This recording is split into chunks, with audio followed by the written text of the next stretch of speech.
Now I'm going to start with the beginning scene in this film, because it made the eyes in my head roll out of my skull.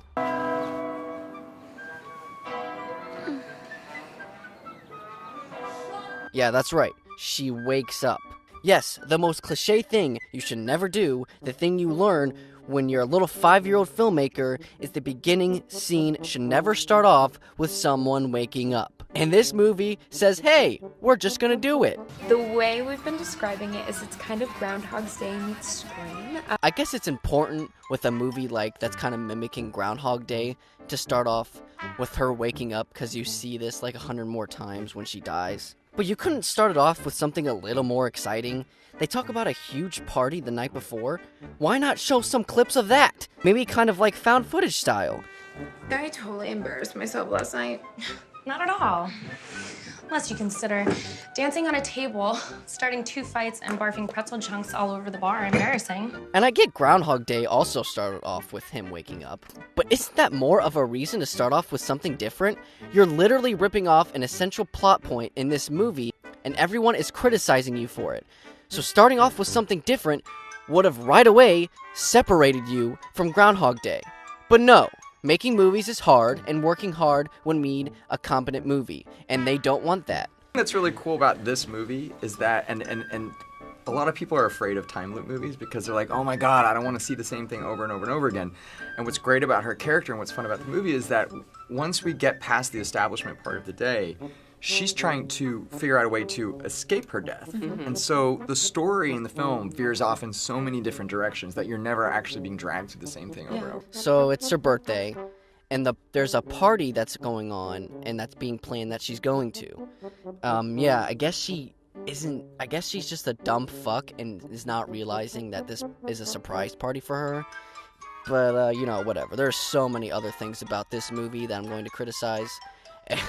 I'm not even going to talk about that. Anyway, she starts walking to the creepiest way possible because, of course, it's a horror movie. And then we see this guy turn around.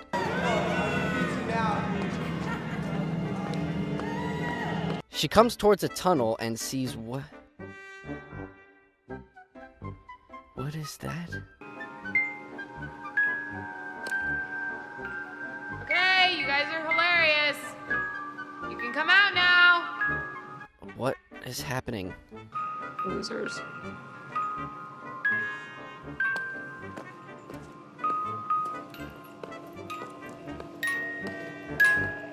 Seriously, someone explain to me what the hell's going on.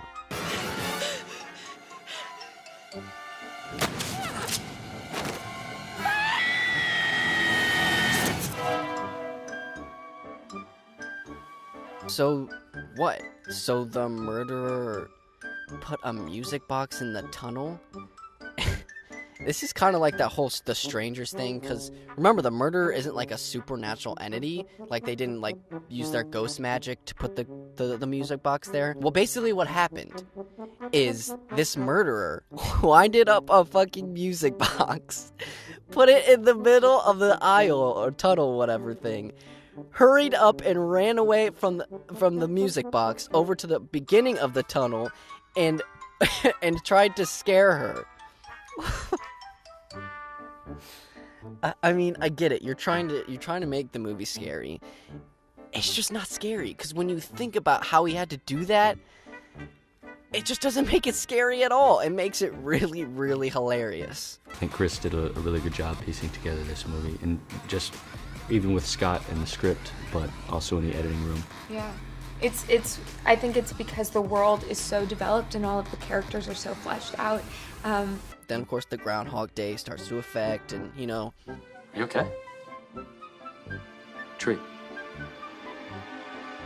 Are you okay? You get that fine vagina or what?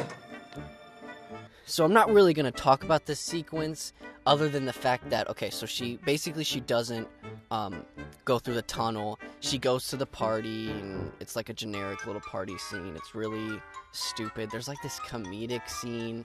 It's really cringy. It's really not funny.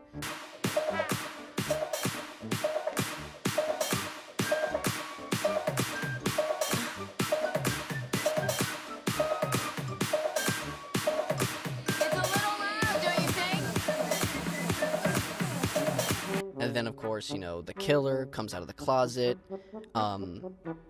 kills the guy, and then kills her, and then she wakes up, and now she's starting to kind of notice.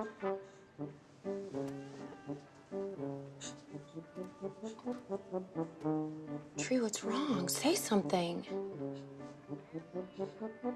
Lori, I feel like I'm losing my mind. This is when it doesn't make any sense. So basically, she runs straight out of the dorm. So, but everything still happens at the same exact time. This is fucking god-awful writing at its finest.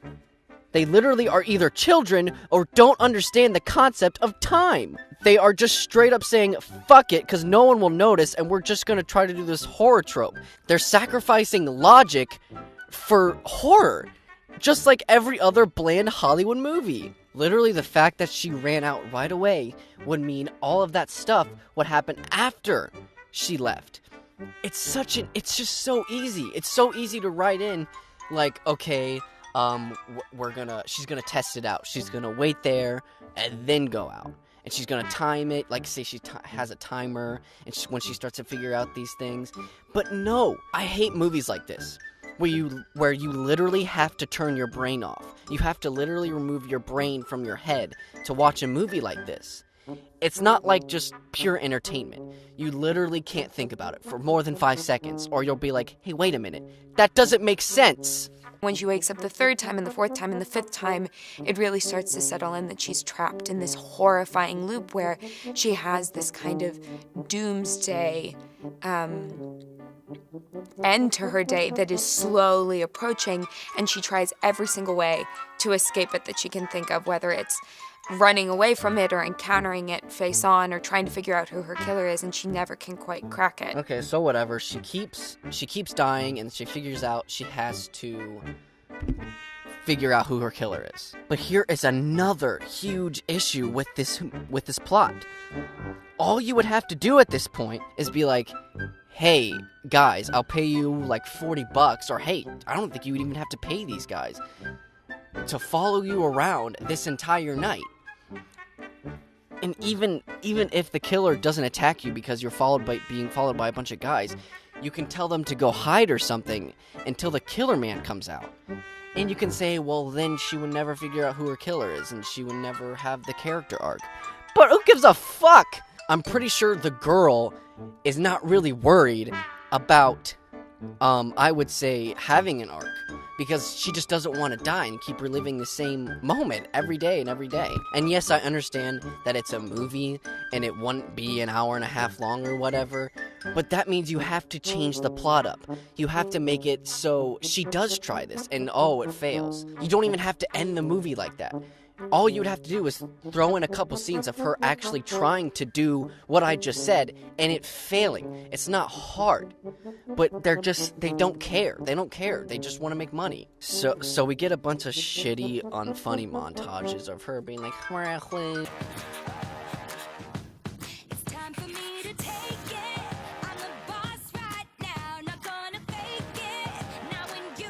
and it's just all these really cringy scenes of just like Groundhog Day. It's not anything original.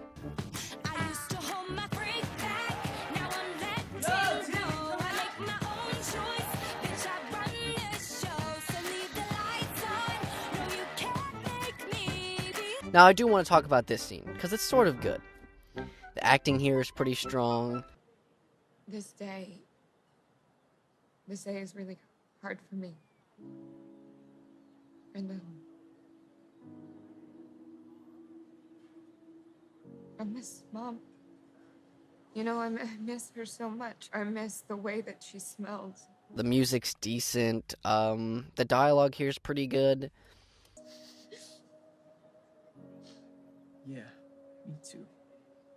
And I guess I thought that if I avoided all of it, if I avoided you, that somehow it would be easier. But it's not. But, yeah, she dies. she dies in this scene, in the next scene. So, you know, it's all for nothing. And then basically the next time they hang out, it's just like it's a nice little funny, hey dad, I love you. Instead of it being like emotionally connected, it's just manipulation, right? We're just gonna throw in this emotional scene, so it's not all just your basic everyday horror tropes and jump scares. So, you know, I mean, if they would have kept it in like canon, like she wouldn't have died, this would have been the last time she talked to her dad before the movie ended, then I would give it some bonus points. But it doesn't matter because she dies, and it doesn't actually happen within the story. Because every time she dies, the day resets, time resets. So basically, this never happened. She never emotionally connected with her dad like this. It's retarded. Even if I eat 50 pounds of food, I'll wake up the next morning and it won't have happened. If I dye my hair hot pink, it won't have happened. If I walk through the quad naked, it won't have happened. And so we have this amazing montage where I get to do all of these outrageous things. And I think it unleashes this kind of dormant, incredibly... Let's talk about the ending of this movie. Because at first, I thought it was pretty decent when you first start to watch it. Because we think it's like this random murderer and that we don't even know. Which is kind of shitty at first because you're like, wow, it's none of the characters I thought. We don't even care. You know, and then she like eats the cupcake with the douche tool bag. But then she still wakes up. She still wakes up because she died. So she's like, what the fuck? How am I still dead? I figured out who my guy was and I killed him. Why am I still waking up? But then she figures out actually the cupcake was poisoned and it was her roommate that killed her. So that was actually a cool little twist. But wait a minute. What's her motivation? Okay, yes, she's a bitch to her roommate and like just she's a bitch in general. But come on, there's got to be something more, right? Because you can't just murder someone over being a bitch. I know I've been a bad roommate, but isn't this a bit much? What the hell? Oh, I don't know. Maybe because you wouldn't stop sleeping with him. But... Gregory? He just kept choosing you over me. Guess all he wanted was a cheap slut like you. She made out with some guy that she liked. What the fuck?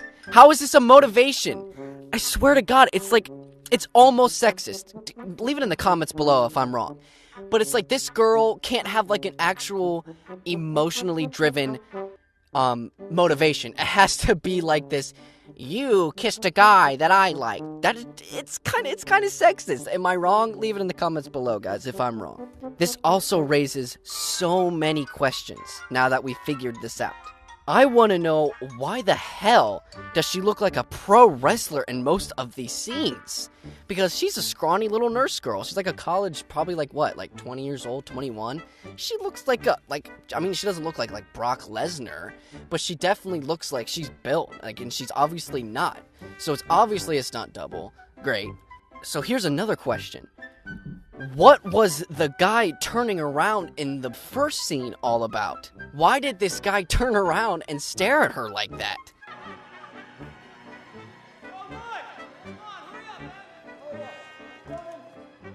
Is it her roommate?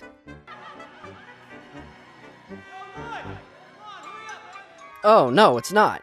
So basically, now that we figured all these things out, that either means that this random guy named Mike just decided to be like, hey, I'm gonna be all creepy and turn around just to like creep her out, I guess?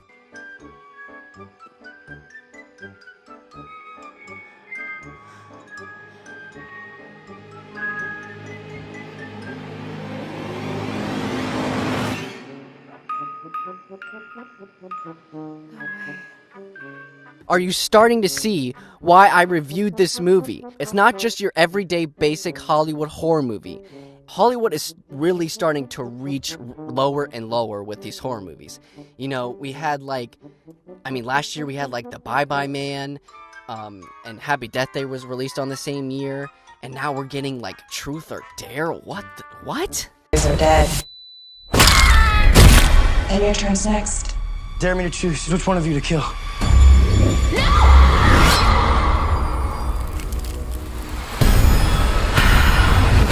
Truth or Dare. Man, that was so scary. No, it wasn't. This movie is going to be a ton of fun. Our director and writer, Chris Landon, has done an incredible job creating a world that's both very grounded and heartfelt, but also kooky and off the wall. Oh. Hi. This is the end of the video. Movie sucks. Don't see it. You'll regret it. It's the most frustrating movie to watch in a theater. Obviously, you can't watch it in a theater anymore. But even watching it on your laptop, I guess you can go on your phone or something whenever it gets boring, which is 98% of the movie. Or you can maybe shoot yourself in the head whenever you finish the movie because you just watched Happy Death Day. So, I mean, what else do you want me to say? It sucks. It's over. The movie's done. You can leave now. What are you still doing here? Why are you still watching this?